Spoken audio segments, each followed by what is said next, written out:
everyone. Welcome to the Connor and Joe show. So this is a special episode from the road. Connor and I are actually on day 2 of 5 of the Ranching for Profit class. So I actually snuck out a little bit early to play hooky and get this all set up. Connor's just leaving the class. So Connor, I'll fire it over to you. How's your first 2 days of Ranching for Profit? Yeah, it's been really good. Definitely what I was expecting. Very in-depth conversations about just looking into the whole system as a business. And I think so many farms, just like our own, are looked not as a business, and there's many decisions that are personal decisions that maybe not be as good for the sorry, I guess I should rephrase that, more emotional decisions that aren't business decisions that are being made that could really change the trajectory of your farming operation, any operation for that matter. But yeah, it's been an eye opener. I knew these things would be coming, and it's like drinking out of a fire hydrant. Lots of information that instructors Dallas and Josh are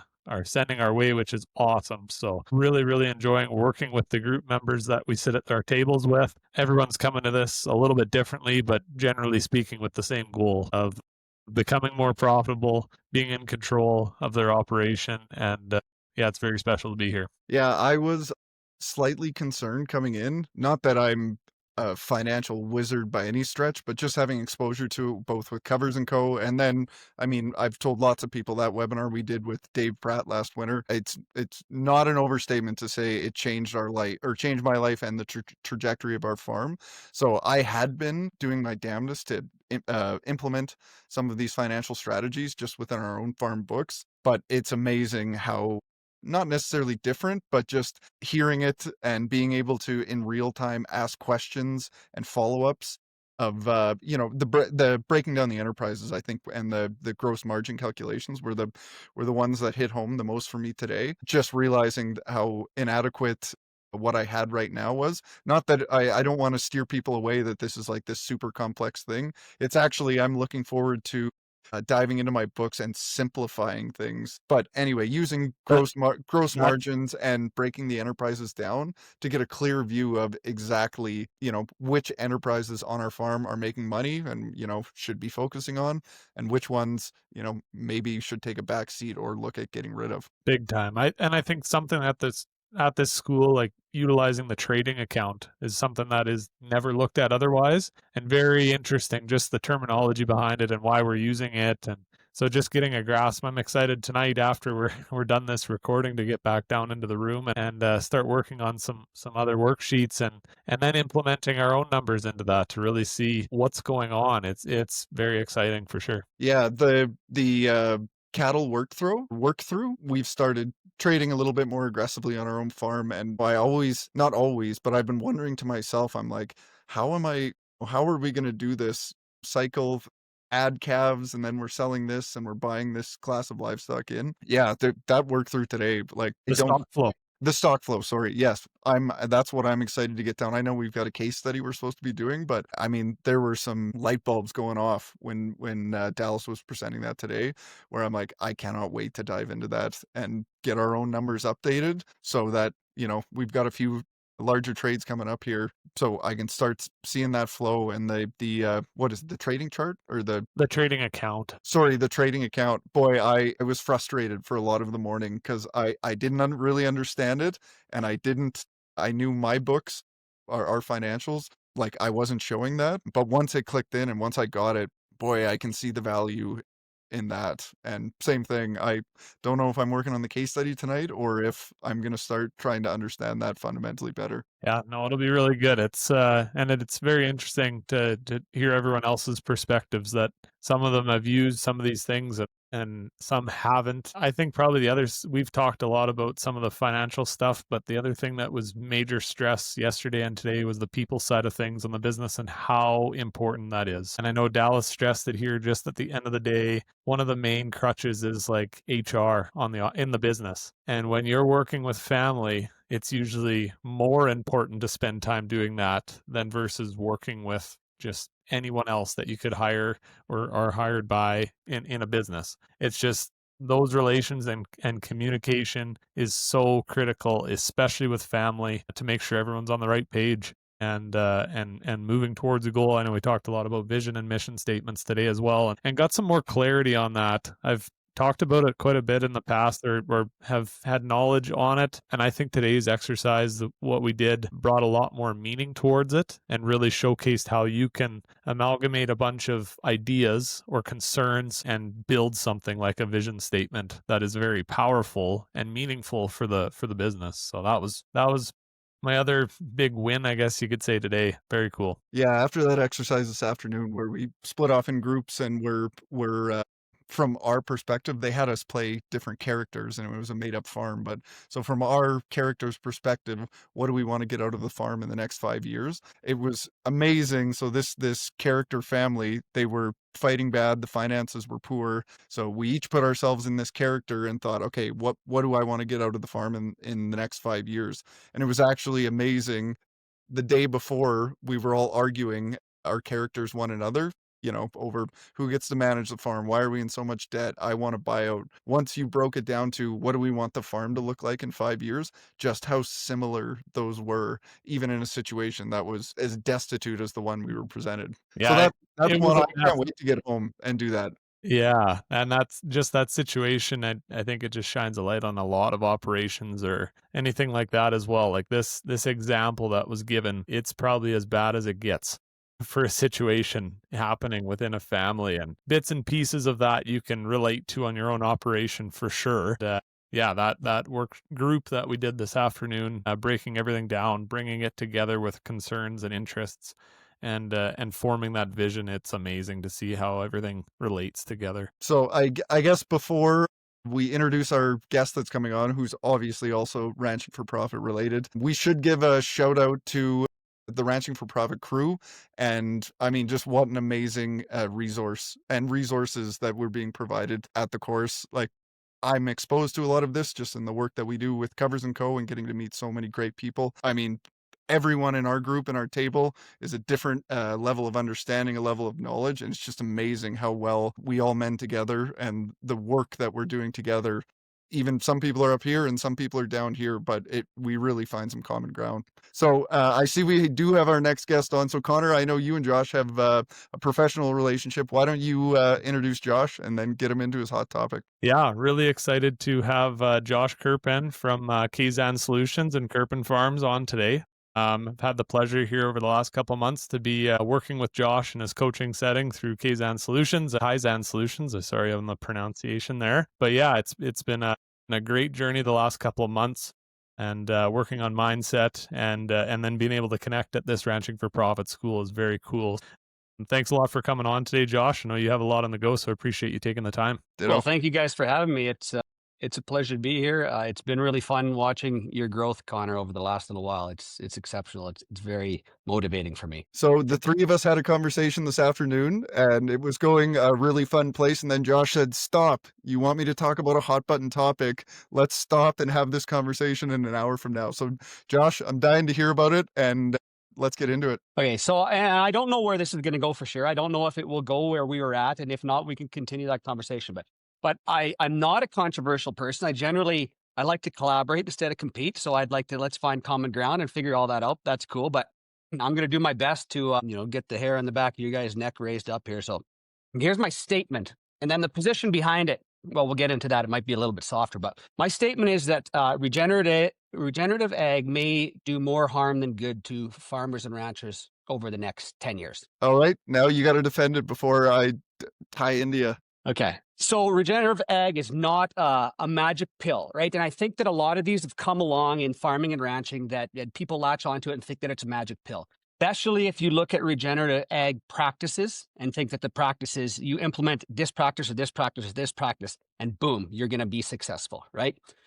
Even the principles, no particular set of principles is going to save your business other than simple, plain old business principles, which is that you need a customer and you need to serve them better than the other options that are out there to serve them. So that's where I'm at, I guess, is that I think that some people may hear a lot of people saying, I'm doing the regenerative ag thing. I'm like, well, what exactly does that mean? And they're saying it as though they're trying it as maybe a last resort or the next thing to try to be more profitable or whatever it is. And I will preface this all by saying that I'm a big believer and fan of the principles of regenerative ag. So, but I'll stand behind my statement, and I'll stop there and let you guys tie into me, and then we'll go from there. It's not going to be a tie into.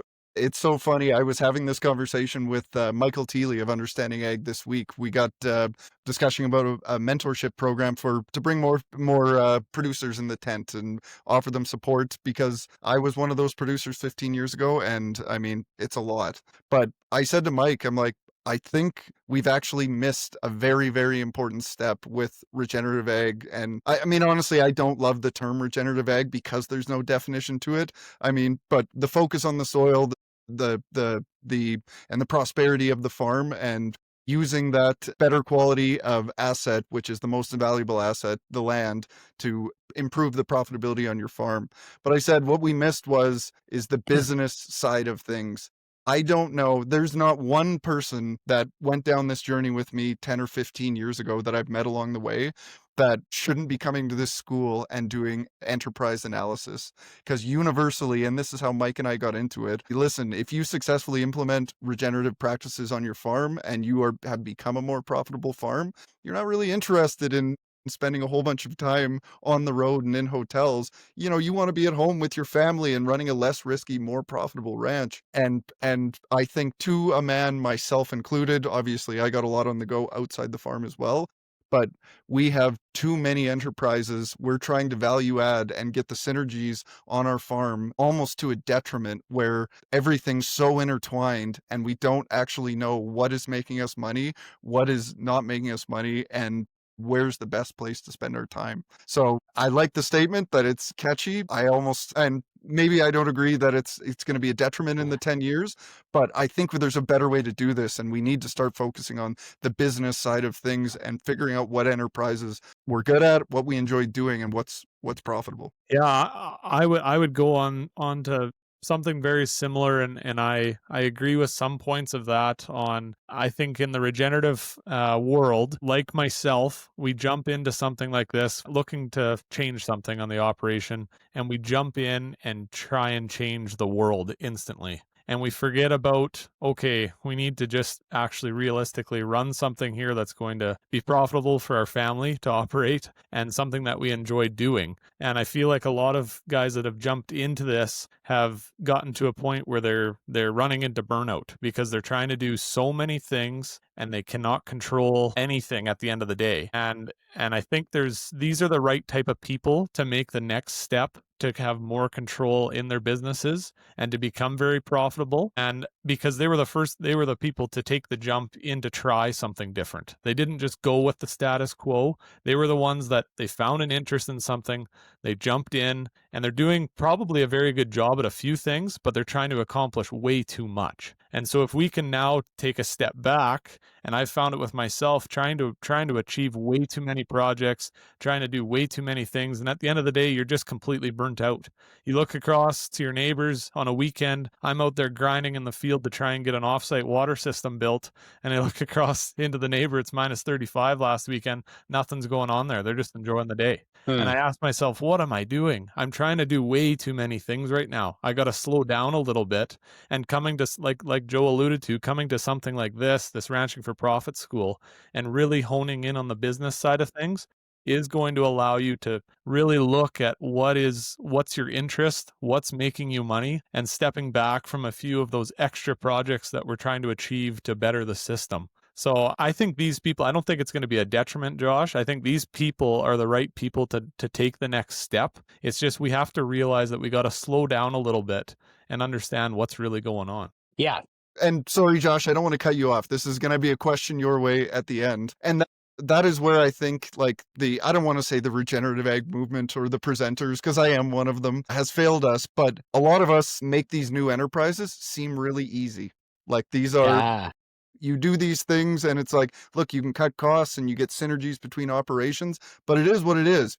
It is a new enterprise that you don't necessarily know a whole lot about. And it's not just like starting up a new business, but there's a lot of similarities, and you want to make sure you're being compensated for your time. And the question I want to throw at you, and any follow-up giver, is, with the farms that you work with, how often is the answer the key to profitability? adding enterprises to the farm? Yeah, I would say never, and I don't look at it. Profitability is just one small factor, right? When I work with business owners and entrepreneurs, it's really more holistic about making their life better. So profitability is just one side of that. But having a better life means you need to have enough money to have what that's different for everybody, right? But it almost always is doing less and focusing, doing a better job of what you're good at. Right. When I think about, I trace this back, and I think that there's some urgency for the regenerative movement, and I think that it's realistic. So I'll backtrack one step with my statement. If I say it's going to be detrimental to some farm, it's not because that is detrimental. It's because they put their faith into something other than their ability to manage their business. The only thing that's going to save your business is you learning how to run your business and save your business. Okay. So it's not regenerative ag's fault or sell by marketing's fault or any of these other things. It's when people put their faith into something outside of them to fix their stuff, right? So, but the urgency, I think, behind regenerative ag and why people want it to go so big so fast goes back to, Al Gore and his hockey stick graph and saying that basically the world is going to end by this time, roughly, I think is what he said, and that hasn't happened. But certainly we do have a profound impact on the environment and on our soil. And when these guys made this discovery sort of how soil worked and they're just really scratching the surface of it still, right? But that was an incredibly profound sort of discovery, something that really has the ability to sort of change the course of humanity. So when you figure that out, it's like, yeah, you're going to shout it from the hilltops. And when it's something that important, you're going to expect everybody to just agree with you and latch onto it. And, because you've discovered this is what people need. This is how we can fix sort of what we've done, to the soil. Here's the thing about it. People don't buy what they need. They buy what they want. They might need, as a society, as humanity, we need healthy soil. So we need practices that are going to, least sustainable practices, if not regenerative practices, right? That are going to focus on building the soil and having healthy soil and healthy ecological systems and all these things. That is what people need. They don't care. They'll buy what they want. Your customers are going to buy what they want. What they want is cheap calories, essentially, right? I mean, people want the cheapest food they can get. You see it with the beef markets. They are complaining and getting policymakers to make policy, or at least threaten policy, to bring beef prices down because people just want to eat as cheap as they possibly can, which is sort of a survival instinct. I mean, I kind of understand where that comes from, but that takes me back to the point of regenerative ag. And you need to find a customer that wants what you are offering, your unique value that you're creating. Right. And the value that you're creating is whatever you're producing off your land. And the byproduct of that is improved soil health. And there are people that are going to pay for that. And there's markets in Australia. They've developed the carbon market. It's much more developed than ours. In North America, it's very much the Wild West. So nobody's really bought in any significant way. I think that will be a significant way to go. Like, I've talked with Michael lots about this as well. And the reality is, if you want to get business into this and money into regenerative ag, that's going to be what grows it and expands it. And to do that, there's going to need to be customers, which means there needs to be a market, which means it needs all the same things that all business needs. Do you think that business is going to respond to a carbon market here? Yeah. So yes, I mean, if you're going to price carbon, which we've done in Canada, right? So they're taxing carbon. Well, we should be able to commoditize it then. If we're storing more carbon. So this is what they've done in Australia, is they are taking carbon measurements on farms. And then they come back, I'm not sure, 5 years later, and they'll take more measurements. And whatever additional carbon you stored, you're getting paid for.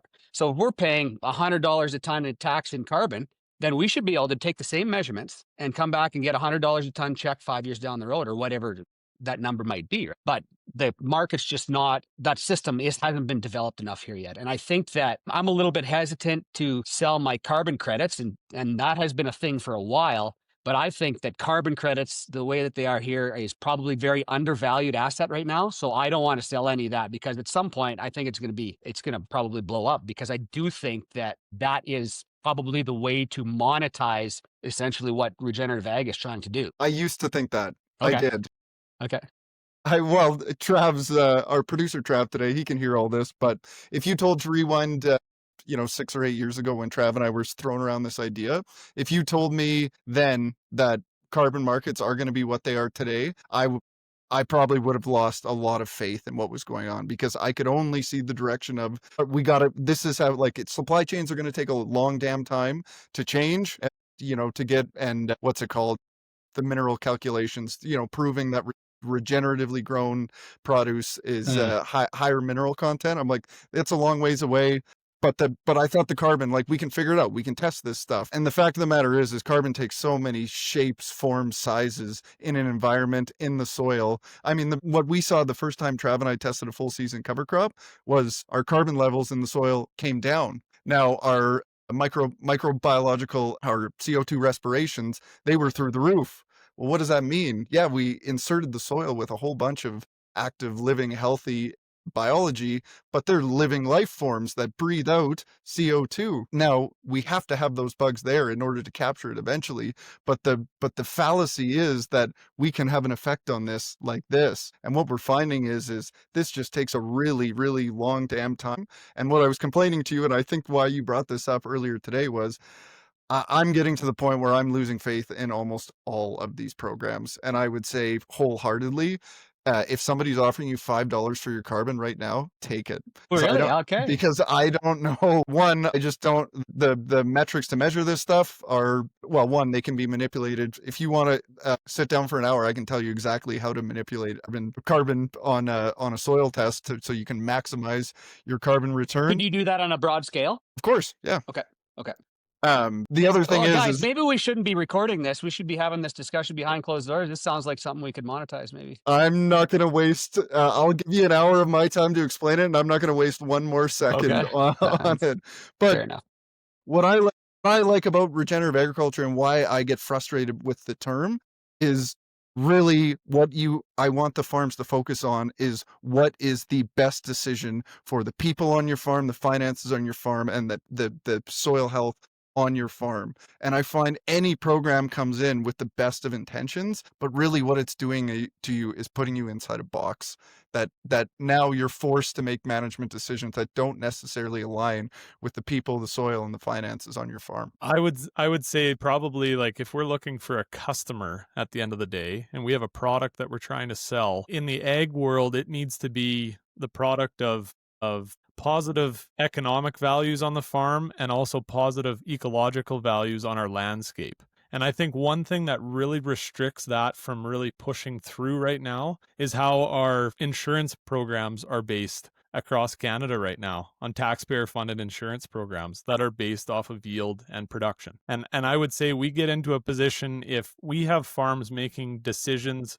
based on economic and ecological functions, that they're able to be in a lower insurance portion where their payment or their payment isn't as high because their potential for risk is much lower. The insurance company is going to have such a much smaller risk of having to have a payout. If that producer can be in a position to showcase, this is the economic potential of this, and these are the ecological functions that I'm also taking into course to make sure that economic value pushes us forward. And so if we are doing that, we're in a position to make the customer at the end of the day happier, because that means they're not needing to be taxed as much to be put that into the pool of where the funds get thrown out on the landscape at the end of the day.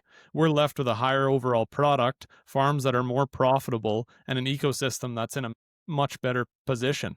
And not to mention the people that are living in that ecosystem are in a much better financial state, keeping the money in their pockets. Okay, I think long term, I agree with that. I just think that it's convoluted. It's too far to get to the customer value, to delivering the customer value. Like, the reality is that we produce, I mean, some people, if you're direct to customer sales or you're producing something value added, that's a little different story. But if you're producing commodity products, your customer, let's just skip the middleman, that person that's coming to the grocery store, they just want it as cheap as they can get it right now. They don't really care about what's going to happen 5 years down the road. People don't think that far in the future. But that leads me to my next hot take. Then this leads me back to our conversation this afternoon, and this is where I wanted to stop it, is that government programs have and always will dictate the direction of agriculture. If you want regenerative agriculture to take off, that's where it starts. That's really where it starts. We're trying our best to keep these under half an hour, so I apologize about the loaded question here. What would happen to Canadian agriculture a year from now if today all funding from crop insurance was pulled? I have no idea. It would be completely unrecognizable. Would that be a good thing or a bad thing? it would have terrible, terrible consequences across the entire economy. Maybe long term after the recovery, it would be a good thing. But I would say it would essentially shut down the entire agricultural economy for however long it took somebody to figure out a solution. I don't know. Of course, I asked that damn question right at the end. You know what? We'll have you back on in 1 year, and let's let that be the topic, because I think that would be a really good conversation. Yeah, no, absolutely. Okay, well, Josh, hang on just for a bit. We got to chat a little bit after, but thanks everyone for watching. Appreciate it, and we'll see you next week.